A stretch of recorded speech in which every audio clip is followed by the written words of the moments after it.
Boa tarde. Hoje é um domingo, 25 de maio de 2020. Eu estou aqui mais uma vez para fazer uma recomendação aos meus alunos de um livro. A recomendação de leitura de um livro que é um romance de psicanálise. O romance Nunca Lhe Prometi um Jardim de Rosas. Esse romance ele foi escrito por Hannah Green e foi publicado no Brasil pela Imago. Então, nesse romance, nós vamos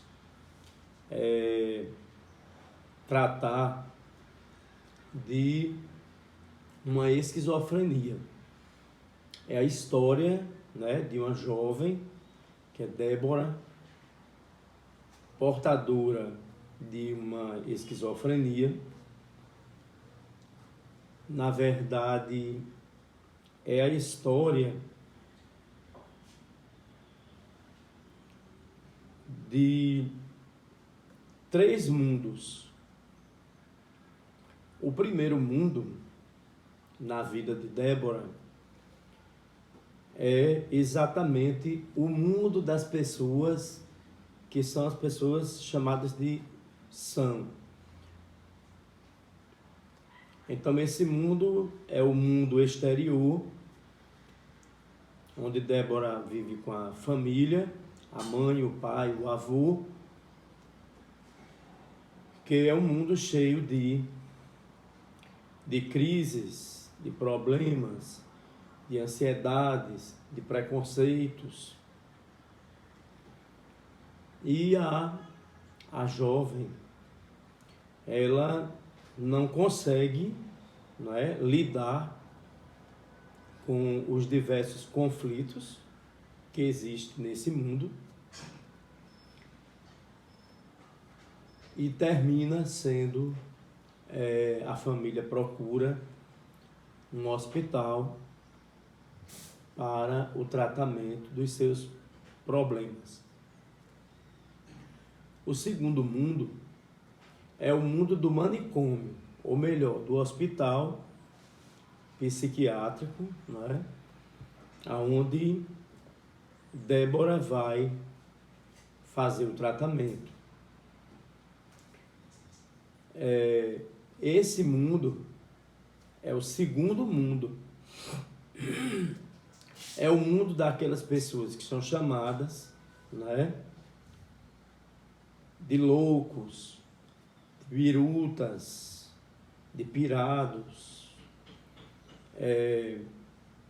Na verdade, é o lugar onde estão os psicóticos, ou os psicóticos que desenvolveram um tipo de psicose chamado paranoia, ou que desenvolveram a esquizofrenia propriamente dita, ou que desenvolveram exatamente uma psicose maníaco-depressiva.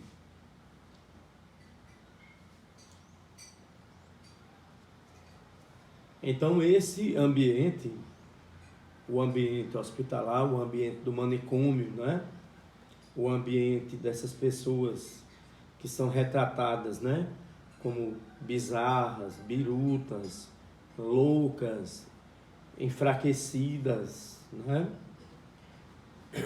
É um mundo extremamente complexo, é um mundo onde está convivendo os loucos, e os enfermeiros, os médicos, todas as pessoas que estão ligadas ao tratamento das doenças,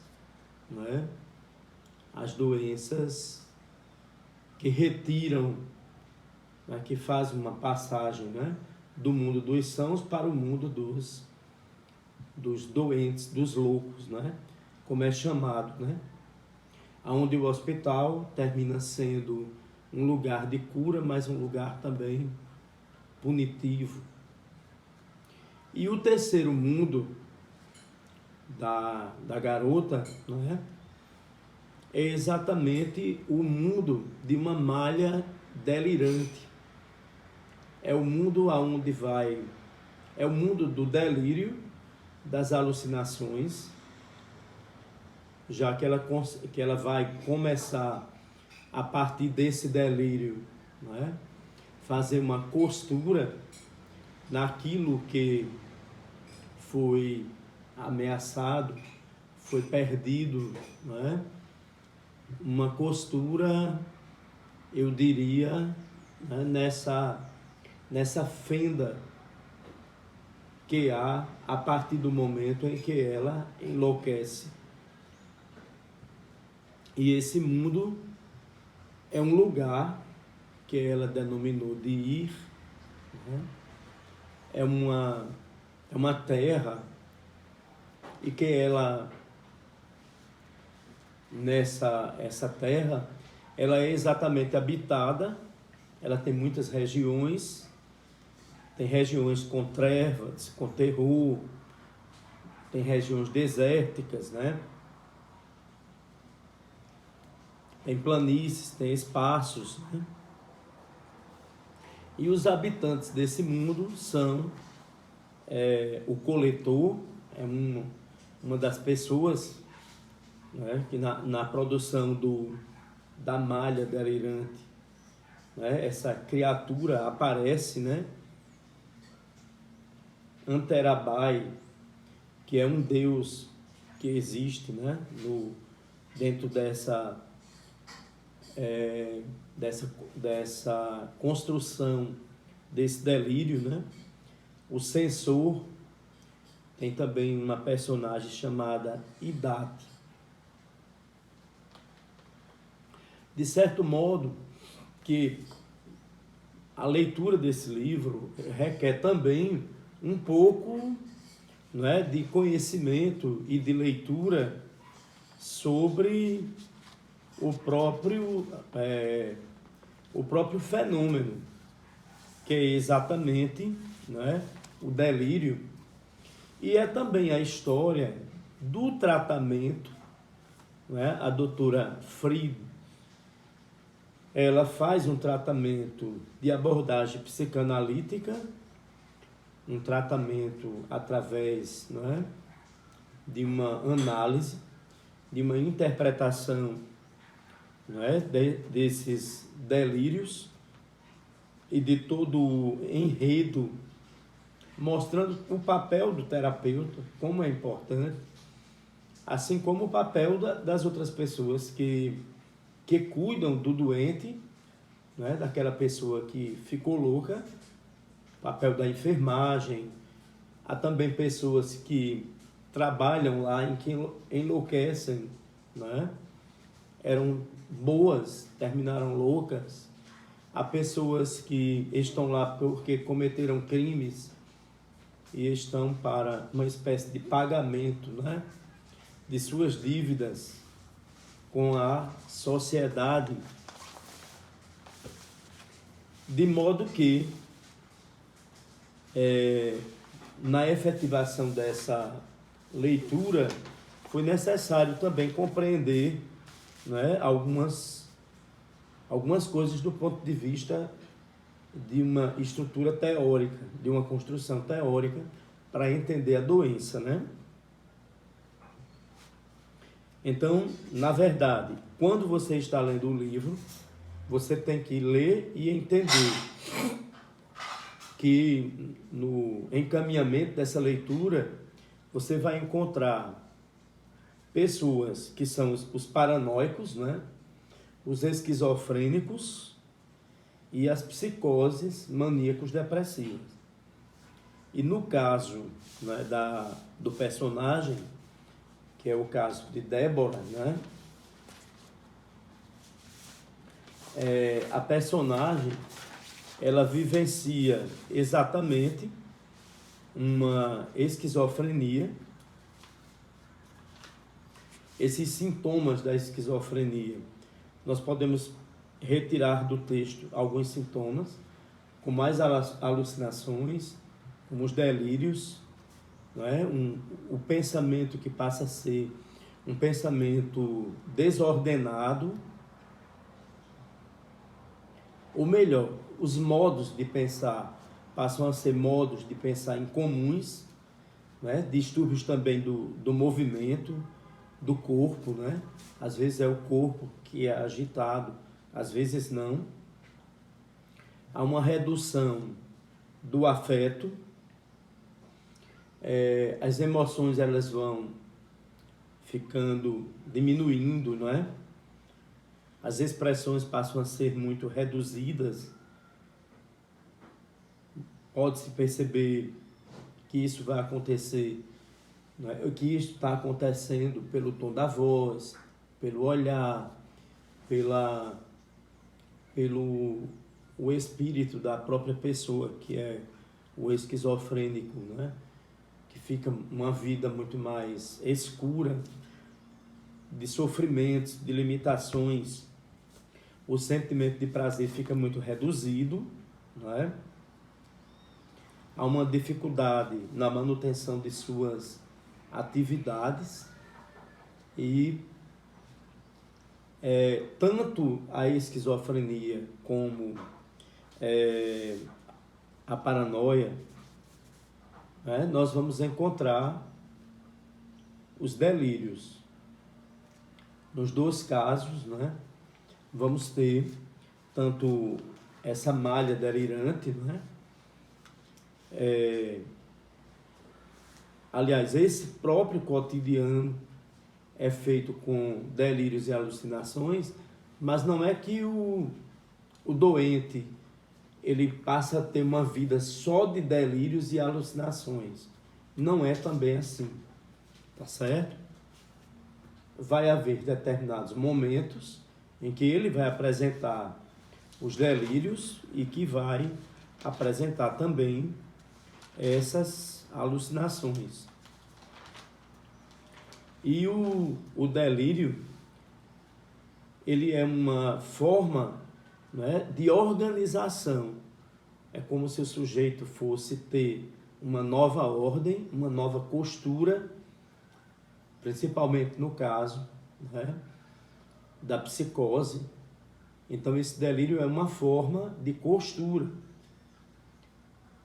Nessa forma de costura, ele acredita que o delírio, né, que aquilo que ele vê no delírio, ele acredita que é verdade. Ele acredita que acontece. Então, existe um outro nesse delírio e ele pode se aproximar do outro. É um outro muito próximo. Enquanto nos delírios do caso da esquizofrenia, são delírios muito mais destrutivos, né? Como se houvesse um desabamento do sujeito. Então, o delírio está tomando conta até dos pensamentos. Por isso que a desordem, ela é muito profunda. Porque nesse desabamento, né, o que vai haver é que o doente, ele não consegue compreender nem quem ele é. Tá certo? E nessa compreensão, ele pode até achar que já morreu, que está apodrecido, que já passou do tempo, né? Que não sabe por que ainda ele existe. Então nós podemos também fazer a escuta, né? E as revelações dos doentes nesse sentido, não é? Fazendo assim uma diferenciação. Na esquizofrenia, a doença é muito mais desestruturante, não é? A doença é muito mais invasiva. é como se o doente dissesse, não é, que os sofrimentos que essa malha atômica inconsciente, não é? Isso invadisse o corpo do doente, invadisse, não é? O penetrasse. Desse modo, esses sintomas, de modo geral, não é? Eles são necessários a gente entender como é essa sintomatologia, até porque tanto a esquizofrenia, como a psicose, como a psicose maníaco-depressiva, ela não traz sofrimento só para o doente, ela traz sofrimento também para toda a família. A família está envolvida, não é, dentro desta manifestação, dentro desse surto. Então, desse modo, eu queria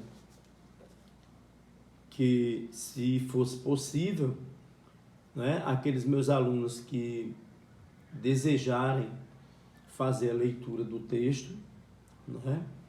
Essa leitura é muito importante para entender que essas doenças, elas ocorrem de 100 pessoas, uma pessoa das 100, né, pode manifestar um dia, né, o desenvolvimento da paranoia ou da esquizofrenia, e que sempre foi a esquizofrenia, a paranoia, essas doenças sempre foram objeto de estudo do campo médico, não é? E posteriormente também da psicanálise, e hoje é de todo o campo da saúde mental. Então, no campo da saúde mental, nós vamos ter uma série de ciências, não é? De campos, de saberes preocupados e que estão constantemente estudando tanto a paranoia como a psicose, não é? A paranoia, que é um tipo de psicose, a esquizofrenia, que é um tipo de psicose, e a psicose maníaco-depressiva. Obrigado pela escuta.